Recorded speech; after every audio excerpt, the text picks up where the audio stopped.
야고보서 말씀 보고 있습니다. 우리는 흔히 이렇게 말을 합니다. 나는 사람을 그렇게 차별하지 않아. 나는 사람을 그렇게 구별하지 않아. 하지만 정말 그럴까요? 우리가 조금만 나 자신을 깊숙이 바라보면은 우리 안에 익숙한 것을 당연하게 여기는 습관들이 있습니다. 그것이 얼마나 깊이 인이 박히고 뿌리 내려 있는지 깜짝 놀라게 되어지죠. 이 말의 의미를 한번 생각해 보십시오. 우리가 편한 것을 말할 때 단지 나에게 익숙할 뿐이지 그것이 다른 사람에게 똑같이 적용된다고 쉽게 단정하고 쉽게 여긴다는 것이죠. 또한 우리는 그러면 안 되는데 자꾸 나에게 있는 기준을 다른 사람에게도 당연한 것이라고 여길 때가 꽤나 있습니다. 가령 식당에서 처음 보는 사람들과 자리를 함께 할 때 말투나 억양이 나와 비슷하면 상당히 편안함을 느끼고요. 조금 낯설거나 어눌하면 우리는 은근히 거리를 둡니다. 제가 멀리 다른 지방에서 음식을 주문하거나 카페에서 대화를 할 때 저희 말투에 힐끗힐끗 그 지역 사람들이 저를 쳐다보더라고요. 다른 말투라는 것이죠. 저도 그렇습니다. 어디선가 낯선 말투와 억양이 들려오면요, 그 소리를 향해 저도 모르게 한번 쳐다보게 되어지고 저도 모르게 그럴 필요가 없는데 이상하게 마음의 거리가 생기게 되어집니다. 신학교를 처음 갔을 때 입학하자마자 전국에서 똑똑하고 신령하던 사람들이 다 모인 그 학교 내에서 오자마자 한 달 내에 사람들이 지역 향후회를 만듭니다. 특히나 경상도 분들은요, 모임을 얼마나 잘 만드는지 그 응집력과 그 뭉침이 참 대단해요. 그 모임 포스터 홍보 이름이 지금도 생생히 기억납니다. 그 제목이 뭔지 아세요? 우리가 남이가. 네, 그 억양을 따라 해야지 좀 실감이 나는데, 이 우리가 남이냐, 같은 동양 사람 아니냐, 이 말을 뒤집으면 뭐가 돼요?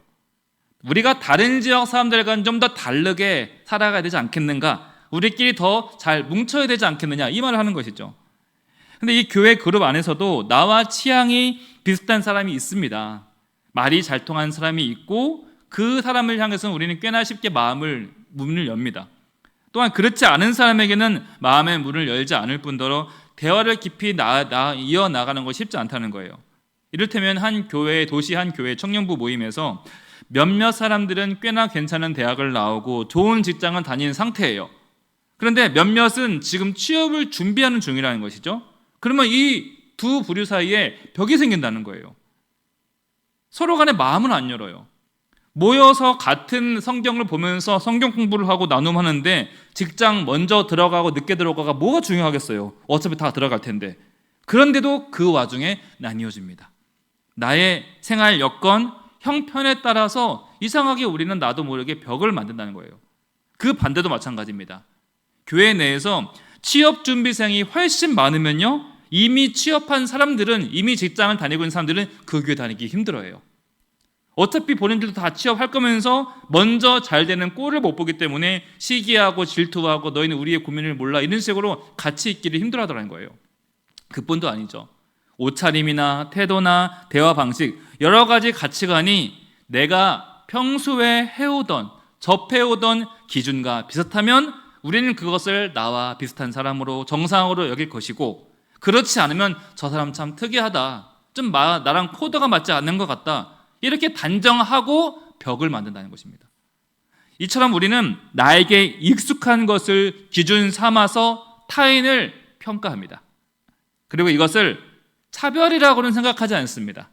그저 성향 차이라고 내 스타일과 내 코드와 맞지 않는 것이라고 정도로만 생각한다는 거예요. 하지만 오늘 성경에서 야고보는요, 그것이 바로 율법을 어기는 죄라고 이야기를 하고 있어요. 9절을 볼까요? 만일 너희가 사람을 외모로 취하면 죄를 짓는 것이니 율법이 너희를 범법자로 정죄하리라. 우리가 너무나 자연스럽게 여기는 그런 익숙함이라는 것들이 때로는 나도 모르게 누군가를 향한 차별이 되어지고 하나님 앞에서는 범죄가 될 수 있다고 성경은 이야기를 한다는 것이죠. 그렇다면 사랑의 율법이 우리에게 무엇을 요구하시는지 오늘 본문을 통해서 한번 살펴보도록 하겠습니다. 첫 번째로 사랑의 율법은 익숙함을 무너뜨립니다. 익숙한다는 것은요, 편안하게는 합니다. 하지만 사랑은 불편함까지도 품는 것이죠. 우리는 익숙한 사람에게 마음을 쉽게 엽니다.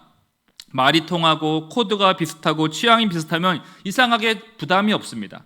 그래서 자연스럽게 그 사람에게 더 잘해줄 수도 있고, 내 성향과 비슷하지 않고 무언가 다른 사람에게는 거리를 자연스럽게 두게 된다는 것이죠. 그러나 성경은 뭐라고 말해요? 8절에 내 이웃을 내 자신과 같이 사랑하라. 여러분, 이 사랑이 어떤 사랑이겠어요? 제가 방금 얘기한 나랑 비슷한 사람을 향한 호감과 관심이겠습니까? 아니죠. 나와 다른 사람에게도 그 사랑이 향하게 하라는 것이죠. 악인들도 자기 자식은 사랑합니다. 악인도 자기 자식 귀한 줄 압니다. 성경이 우리에게 얘기하고 복음이 우리에게 요청하는 것은 팔이 안으로 굽혀지듯이 하는 그런 사랑이 아니라, 사랑은 이웃을 사랑하는 것이다. 불편함을 품을 줄 아는 사랑이 우리 가운데 있어야 된다는 거예요. 말이 느린 사람이 있습니다. 말에 능숙하지 않은 사람도 있습니다. 그 사람도 우리의 이웃이에요. 분위기를 잘 읽지 못하는 사람이 있습니다. 그 사람도 우리가 사랑해야 될 이웃입니다. 나와 정치 성향이 달라도요, 그 사람은 내가 사랑해야 될 이웃이라고 성경은 이야기한다는 거예요. 심지어 내 경쟁 상대도 내게 시기의 대상, 넘어뜨림의 대상이 아니라 나의 이웃으로 여길 줄 아는 것이 그리스도의 참된 신앙의 모습이라는 것이죠. 익숙하다는 것이, 우리는 얼마든지 그 익숙한 가운데 선택을 할 수 있지만, 사랑만큼은요, 하나님의 명령입니다. 사랑은 반드시 우리가 지키고 완수해야 될 율법의 완성이라는 거예요. 여러분, 우리가 불편한 마저도 사랑하라는 하나님의 이 명령, 이웃을 내 몸과 같이 사랑하는 주님의 이 명령과 요청, 그 명령을 잘 이행하며 살아가고 있습니까? 외모로 사람을 취하는 것은요, 성경은 죄라고 이야기를 합니다. 9절 다시 보면요, 만일 너희가 외모로 사람을 취하면 죄를 짓는 것이니 율법이 너희를 범법자로 정죄하리라. 여기서 외모란 뭐겠습니까? 내가 가진 기준으로 외모를 삼는 것이죠. 내게 익숙한 문화, 내가 신뢰하는 스타일, 이 모든 것들이 다 외모에 포함되어집니다. 따라서 우리가 쉽게 단정할 수 있는 것이, 우리는 조용한 사람을요, 꽤나 성숙하다라고 쉽게 이야기를 합니다. 말이 없고 조용하면 여러분, 그 사람이 성숙한 사람일까요? 반대로 사람 중에는요, 감정 표현이 되게 익숙하고 잘하는 사람들도 있어요. 그런 사람을 우리는 쉽게 신앙이 부족하다, 미숙하다라고 쉽게 단정할 수 있다는 거예요. 말이 좀 많고 수다가 좀 있고 잘 웃고 행동이 크면은 그 사람이 신앙이 미숙한 사람인가요? 그렇지 않다는 것이죠. 제가 많은 사람 만나보고 겪어보니까 타고나기를 말이 없이 태어난 사람들이 있어요. 그렇죠? 또한 반대로 타고나기를요, 감정 표현을 계속 해야 되는 사람도 있고, 에너지가 많고 말이 많은 것이지 그것이 믿음의 성숙과 미숙으로 연결되어질 수는 결코 없다는 것이죠. 믿음의 성숙은 고난 가운데 증명됩니다. 형통할 때 증명되어지는 것이지, 그런 식으로 말이 좀 더 많다고, 말이 없다고 믿음이 증명되어진 것은 아니라는 것이죠. 또한 우리는 같은 사람에 대해서 말하기를, 그 사람은 어떤 사람에 대해서 이 사람은 왠지 안정적이고 중심이 잡힌 사람이라고 말하는 사람들도 있고요, 또한 같은 사람을 향해서 어떤 사람들은 조금 조심스러워, 도무지 속을 알 수 없다라고 이해할 수도 있다는 거예요. 저마다 보는 눈이 다르다는 것이죠. 따라서 내 눈으로 사람을 구분하고 내 기준으로 거리를 둔다는 것은 외모로 사람을 취하는 것이고, 그것은 오늘 말씀을 근거로 차별이고 죄에 해당되어질 수 있다는 것이죠. 우리는 종종 말하는 것이, 그것은 차별 아니고 그냥 나랑 안 맞아서 그런 거예요. 근데 하나님은 이렇게 말씀하십니다. 그게 바로 죄야. 여러분, 복음이 무엇입니까? 나에게 익숙한 나의 기준을 무너뜨리고 하나님의 기준이 내 안에 세워지는 거예요. 하나님의 기준, 하나님의 관점으로 우리가 눈을 뜨는 것, 그것이 바로 성령 충만이고 그것이 바로 복음의 삶이라는 것이죠. 따라서 8절 말씀에 왜 사랑이 최고의 율법이겠어요? 하나님이 사랑이시라. 사랑이 곧 하나님의 본성이기 때문에, 사랑이 율법 전체의 핵심이고 사랑이 믿는 이들의 삶의 기준이 되어지기 때문에, 우리는 마태복음 22장에서 예수님께서 말씀하신 것처럼 하나님을 사랑하고 이웃을 사랑하는 것이 온 선지자와 율법의 강령이니라. 이 말씀을 우리가 온전히 읽을 줄 알아야 된다는 것이죠. 따라서 우리가 하나님을 사랑한다고 말하면서 이웃을 외모로 판단하고 정죄하고 심판하려 한다면 그 신앙 고백이 거짓이라는 것을 스스로 증명하는 것밖에 되지 않습니다. 그래서 여러분, 사랑은 참 어렵습니다. 정말 어려운 게 사랑입니다. 내 기준으로요, 내가 가진 틀로는 이웃을 사랑하는 것은 절대적으로 불가능합니다. 그래서 우리가 사랑을 하기 위해서는 내 기준이 아니라 하나님의 기준으로, 하나님의 마음을 품어야 비로소 이웃을 사랑하는 사람이 되어진다는 거예요. 그래서 우리가 성령 충만이 필요한 것이죠. 내 스스로는 절대 안 됩니다. 성도 여러분, 진정한 사람은요, 진정한 사랑은 나랑 닮은 사람, 내 가족, 나랑 친한 사람, 그 정도 품는 것이 아니라 나랑 다른 사람마저도 존귀하게 여길 줄 아는 사람이 바로 진정으로 사랑할 줄 아는 사람입니다. 그것이 복음이고 그것이 최고의 율법임을 기억하시길 바랍니다. 그리고 두 번째로, 사랑은 전부를 요구합니다. 10절과 11절 말씀인데 제가 읽겠습니다. 누구든지 온 율법을 지키다가 하나를 범하면 모두 범한 죄가 되나니 간음하지 말라 하신 이가 또한 살인하지 말라 하셨은즉 네가 비록 간음하지 아니하여도 살인하면 율법을 범한 자가 된다. 앞서 언급했듯이 우리는 사랑을 하며 살아갑니다. 근데 그 사랑은 포괄적인 사랑이 아니라 선택적 사랑이죠. 내 기준에 맞는 사람만 사랑하는 것이 우리에게는 사실 익숙합니다. 그리고 그 기준에 맞지 않는 사람에게는 살짝 거리를 두고 미워하지 않는 것뿐이지 거리를 두며 이 사람이랑 친할지 말지 잠시 유보하고 지켜본다는 것이죠. 예를 들어서 말이 잘 없는 사람에 대해서, 그리고 표현이 적은 사람에 대해서 많은 사람들이 그 사람에게 꽤나 무례하게 행동할 때가 있다는 거예요. 그 사람이 잘 발끈하지 않으니까, 잘 흥분하지 않고 어지간하면 웃으니까 쉽게 대하고 쉽게 말하고 쉽게 표현합니다. 또한 사회적 위치, 직업이 낮은 사람에게도 또한 나도 모르게 조용히 거리를 두게 되죠. 물론 우리는 말합니다. 그래도 다른 건 몰라도 내가 다른 건 다 잘하고 있어요. 그거는 좀 부족한 게 있지만 다른 것은 다 잘 지키고 있다고 이야기할 수 있어요.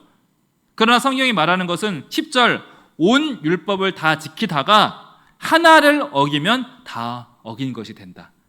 이것이 성경의 기준이라는 거예요. 일부에게만 사랑을 하고 특정 사람에게 사랑을 베풀었다고 해서 그 사람이 모든 율법의 사랑을 다 완수했다, 그것이 아니라는 거예요. 여러분, 기독교는 사랑의 종교잖아요. 핵심이 사랑입니다. 구원도 하나님이 우리를 사랑하셨기 때문에 바로 구원이 의미가 있는 것이죠. 그런데 우리가 사랑을 취사 선택한다면, 선택적으로 사랑을 한다면 우리가 어떻게 보면은 하나님의 사랑은 잘못 이해하고 있거나 아직 우리가 하나님의 사랑을 충분히 경험하지 못하는 것일 수 있다는 것이죠. 하나님께서 우리를 바라보실 때 우리를 무엇을 어겼나, 무엇을 잘못했나 이런 것을 보시는 것이 아니라 하나님께서는요, 깨진 관계를 봅니다. 율법을 목록표로 만들어서 나는 간음을 했고 나는 살인을 안 했고 나는 그저 조금만 미워했고 정죄했을 뿐이야. 우리는 나 스스로에 대해서 이 정도면 괜찮지 뭐 이렇게 바라볼 수 있지만 하나님은 어떤 항목을 지켰냐 어겼냐 이것을 보시는 것이 아니라 그 율법이 의미하는 관계의 신실성을 본다는 거예요. 이를테면 간음을 했고 안 했고를 보시기 이전에 부부간의 관계의 신실함을 보신다는 거예요. 내가 살인과 폭력을 했고 안 했고를 보시기 이전에 사람에 대한 살인의 마음, 저주의 마음, 폭력의 마음을 품었는지 안 품었는지 그것을 먼저 보신다는 거예요. 드러나는 죄의 의무를 보시겠다는 것이 아니라 죄가 드러나기 이전에 우리의 마음과 생각을 먼저 보시고 하나님이 묶어주신 관계를 우리가 어떻게 신실하게 가꾸어 나가는지 그 삶의 모습을 먼저 보시겠다는 것이죠. 그래서 사랑이 무너지면요, 율법 전체가 다 무너지게 되어지는 거예요. 우리가 한두 가지 율법을 잘 지켰다고, 안식을 하나씩 잘 지키고 어떤 무슨 규율을 잘 지켰다고 전체를 지킨 것이 아니라는 거예요. 우리가 한 사람을 외면하면, 한 이웃을 미워하게 된다면 그것은 안타깝게도 율법 전체를 어긴 걸까? 하나님 보시기에는 별반 차이가 없다는 것이죠. 그것이 바로 10절, 11절 말씀이죠.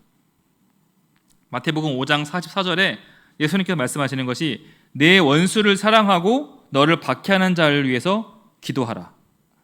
꽤나 불가능한 말씀을 우리에게 말씀하십니다. 근데 사실 이게 높은 이상을 얘기하는 것이 아닙니다.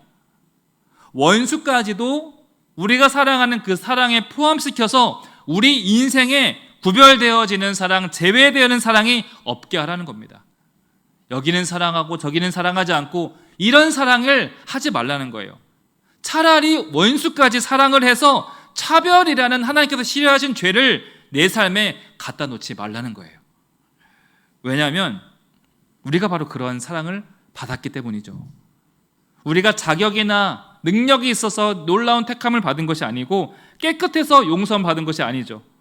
오직 예수님의 공로로 하나님의 긍휼로 사랑과 구원을 받은 사람입니다.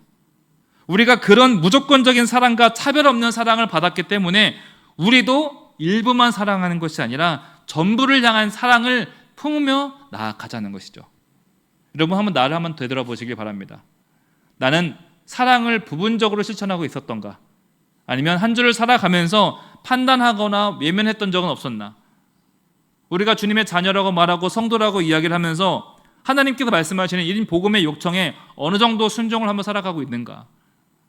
여러분, 이런 딱딱한 기준일 수 있고 꽤나 엄격한 기준일 수 있지만 이런 성경적 기준이 없고 하나님이란 기준이 없이 살아간다면 그게 바로 내 기준으로 살아가는 거예요. 그게 내 인생의 주인이 되어서 이 정도만 잘하는 거지, 이 정도면 꽤나 만족하게 살아가는 것이지. 그런데 하나님께서는 그게 죄라니까, 그게 차별이라니까, 그게 제외이고 그게 구별이라니까. 그래서 우리가 성경적 기준이 우리 삶 가운데 언제나 적용될 수 있어야 된다는 것이죠. 세 번째로, 긍휼은 심판을 이깁니다. 야고보는 마지막에 복음의 본질을 이야기하는데 복음이란 무엇인가? 13절 말씀이에요. 긍휼은 심판을 이기고 자랑하느니라. 이것이 바로 복음의 본질이죠.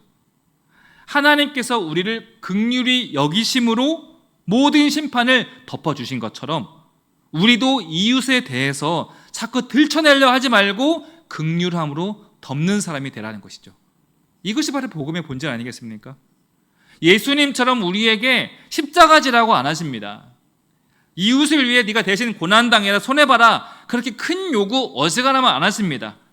다만 이웃을 사랑하라는 거예요. 미워하지 말고 하나님께 받은 바다 같은 그 사랑으로 내 안에 가득 찬 심판과 판단과 정죄를 덮어버리라는 겁니다. 하나님도 얼마든지 우리를 심판할 수 있었습니다. 얼마든지 우리를 정죄하시면서 너 왜 그렇게 살아가냐 하고 우리를 힘들게 할 수 있었습니다. 상상도 못할 엄격한 잣대로 하나님께서 우리를 판단하시고 정죄하면 우리는 견딜 수 없어요. 살아갈 수 없습니다. 그러나 하나님께서 우리 판단하십니까? 아니죠.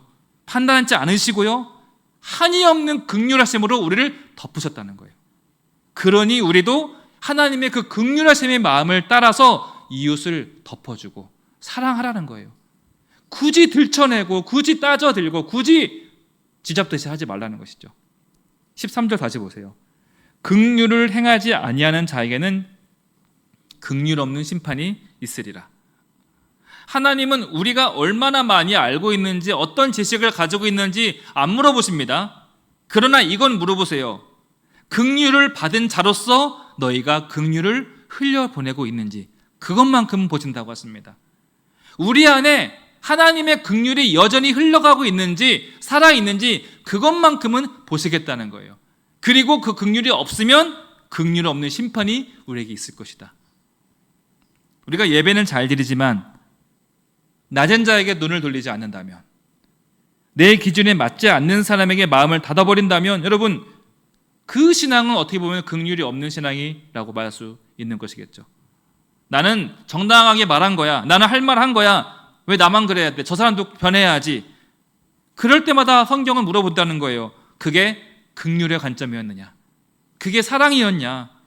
네가 하나님으로부터 받은 긍휼이 겨우 그 정도였냐? 오늘 성경은 긍휼은 심판을 이기고 자랑한다라고 표현합니다. 여러분, 우리는 무엇을 자랑해야 됩니까? 긍휼을 자랑하라는 거예요.